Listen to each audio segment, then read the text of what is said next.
മലയാള ചലച്ചിത്ര ലോകത്ത് ഇനി ശ്രീനിവാസനില്ല. എഴുതിയ പേനയും മുഖത്ത് തേച്ച ചായവും ഉപേക്ഷിച്ച് മടക്കം. മുമ്പ് പോയവർക്കരികിലേക്ക് എന്നത്തെയും പോലെ ക്ഷണിക്കപ്പെടാതെ തന്നെ.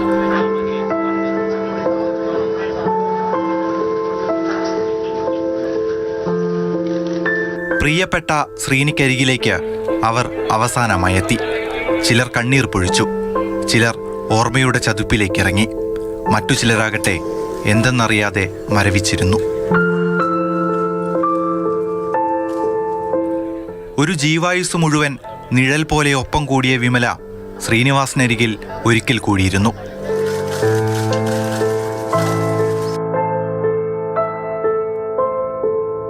സിനിമയുടെ ആദ്യാക്ഷരം പഠിപ്പിച്ച സ്വന്തം അച്ഛനരികിൽ വിനീതും ധ്യാനും അച്ചടക്കമുള്ള കുട്ടികളായി.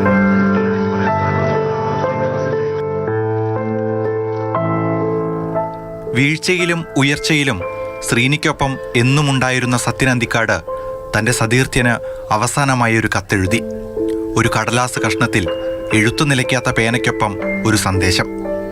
തുളസിക്കതിരും തെച്ചിപ്പൂവും ആ കൈമാറ്റത്തിന് സാക്ഷ്യം വഹിച്ചു. ചിതയ്ക്കൊപ്പമൊരിഞ്ഞ അക്ഷരങ്ങളിൽ പറയാനുള്ളത് ഇത്രമാത്രം: എന്നും എല്ലാവർക്കും നന്മകൾ മാത്രം നേരട്ടെ. ചിരിക്കും ചിന്തയ്ക്കും ഒരു നിർവചനമുണ്ടെങ്കിൽ അത് ശ്രീനിവാസനാണ്. ആ മുഖശ്രീ മാഞ്ഞെന്ന് കരുതാനാകില്ല. കാരണം ബാക്കിയാക്കിയ ചരിത്രം അത്രമാത്രമുണ്ട് ആ ഫിലിം റോളുകളിൽ. News desk, Mathrubhumi news.